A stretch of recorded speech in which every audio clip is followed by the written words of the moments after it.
North Road made this.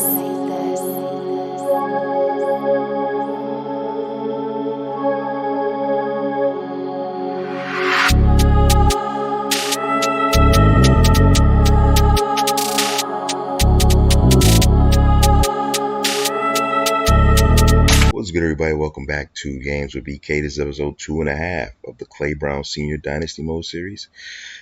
In this episode, you're going to get a chance to meet the Tigers, meet the Grambling State Tigers under first-year head coach Clay Brown Sr. I'm not going to do a whole lot of voiceover work. At least that's not my intention, to go position by position and talk the names. You're going to be able to read them on screen. Just keep in mind that as I'm going through the roster file or going through this roster listing, that a lot of these names are definitely inspired by a TV show and movie characters. Some of them are football related, and others, like the backup quarterback Tommy Egan, definitely not inspired by any football. But he's a left-handed gunslinger, just like his namesake from Power. Now, another thing to keep note of is that you see the little red shirt labels next to some of these names. My basic criteria for redshirting a player would be whether or not I'm planning on using that player this year. If there's a better player ahead of them on the depth chart, if they have any kind of skills, like attributes that I'd like to maybe cultivate using a redshirt year, like speed or that kind of thing mainly. And those are the basic criteria. So if I know for a fact that they have something like a speed characteristic that I feel can be developed better, and there's a player that's just better than them overall, then I'll just go ahead and redshirt them and not waste a year. Now, the beauty of redshirting with this college football game, EA College Football 25, is that you can actually play them in games the way that you can in real life. Like in the old NCAA games, once you redshirt a player, if you put them on the depth chart, that burns their red shirt immediately. But in real life, I forgot when that rule changed, but you can play a player in up to 4 games and not burn their red shirt. So I'm gonna definitely use that running back Cam Teague, because I like some of the attributes that I see despite the low overall rating. I'm gonna try to get him in some games where I can have him make some decent stats, and that way that might assist with his development and his progression. Now, some of the wide receivers, I'm not sure. I might try to do that late in the year, but I'm probably going to get Cam Teague in some games early. Maybe one game early, one game middle of the season, and then if we make a bowl game, get him in the bowl game. Now, kind of as I'm talking, we've moved through the quarterback position, the running backs, and now we're in the wide receivers. Hopefully I sync this audio up well with the video. You'll see that the skill position guys are adequate in terms of their attributes. They might not be good overall, but at least you have some speed that you can work with. For a lot of these guys, the starting quarterback is a senior, has some mobility. The quarterbacks that I did redshirt have mobility. I'm looking to recruit a quarterback with mobility. And so I think that's a key to a lot of this stuff. Now, the tight end position is a position of weakness, and I like to throw to the tight end when I'm playing with my actual favorite team, the Syracuse Orange, because they have a really dynamic tight end in Oronde Gadsden II. I can't throw any of those routes that I throw with him using this Dynasty team, because they just don't have the talent. They don't have the kind of deep threat ability. They can't get down the field at the same speed as Oronde Gadsden II. So I gotta kind of brainstorm and figure out what my prototype tight end will be for this particular offense.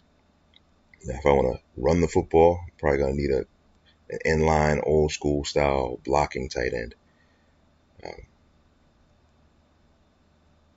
I noticed another thing that I kind of missed. during this just talking. Al Bundy the third is my fullback. Now, there's a person online, I forgot what channel, I don't know if I follow him, but I did come across it, and he uh, does Road to Glory series with weird names, like different TV character names. And I honestly came up with this idea before I even saw his idea or saw his videos. So the idea to use TV character names or names inspired by TV characters is one that I kind of thought up on my own without any influence from other YouTubers who might have done it on a higher level, because I don't have much in terms of subscriber base. I've talked a good deal and missed out on the offensive line. You can see the low ratings for my offensive linemen. I think that's priority one in terms of recruiting. If I can get me a couple of solid offensive linemen, that will open up the game for everything else. So it'll give me time to throw. It'll give me some openings to run with the running backs and make the offense a little more potent. But that's priority number one, shoring up that offense. Now we enter the defense. Um, that's another priority, because if you can't generate pressure or stop anybody like you saw in that Jackson State game, you're going to be losing. And I don't have the kind of horses to be in shootouts. Now, if I had a strong offense and a weak defense, then maybe I have a chance to win some games just by scoring. But both sides of the ball are pretty weak.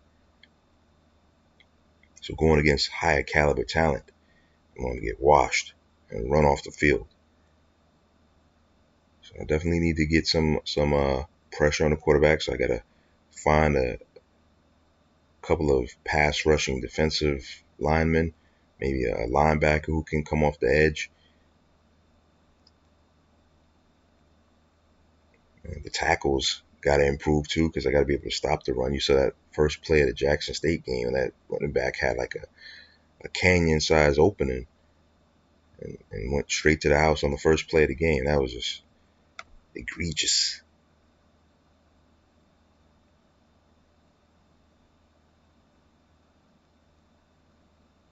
Linebackers, we have some serviceable ones, but I need talent there. I need talent and depth there.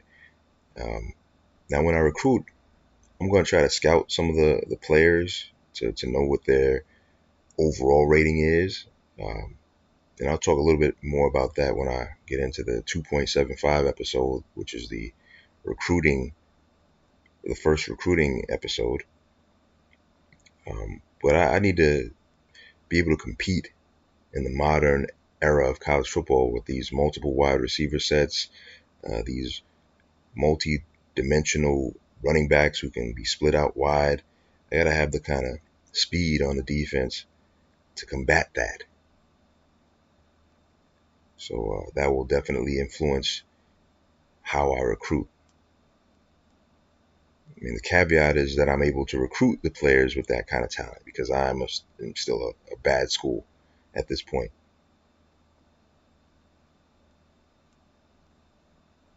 As I'm talking, I noticed that I'm on the middle linebacker position right now, with Buzz Lesnar being my best player, team captain on defense.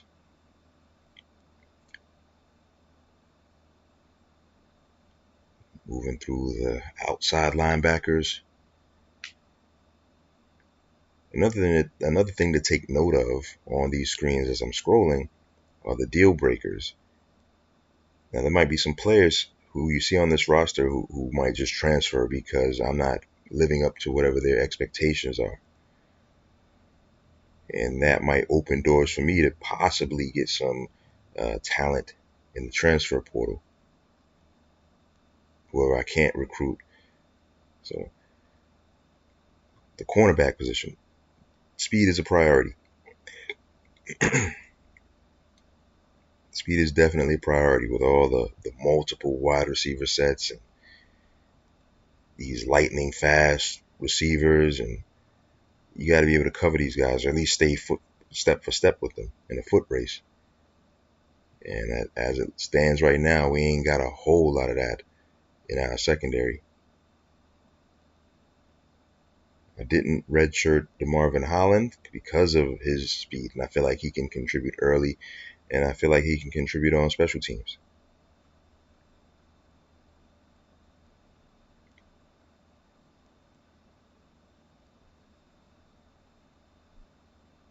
The safety, same thing. You need speed in that secondary, just overall. So you're getting a chance to look through the roster that I have here.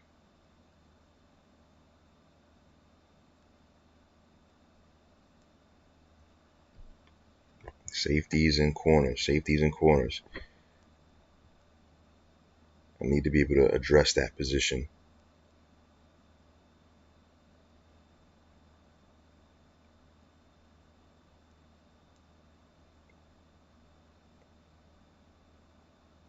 All right, now it looks like we move into the special teams, the specialist, the kicker, and punter.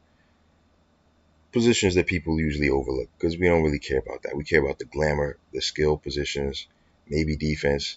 Kickers we ain't really looking at. But I have one that I'm redshirting. Um, I haven't made it a priority. I got a senior who's a starter, and the punter, the junior upperclassman, second best overall rating on the team, which is insane to think about. But if you play it right, field position is something to gain from having a good punter. Now you saw my struggle roster there. You see the positions of need. You see the areas that I have to address. Um, I'm hoping that I'm able to do it because it's gonna be a long season if I have more repeats of the Jackson State game. That was insane.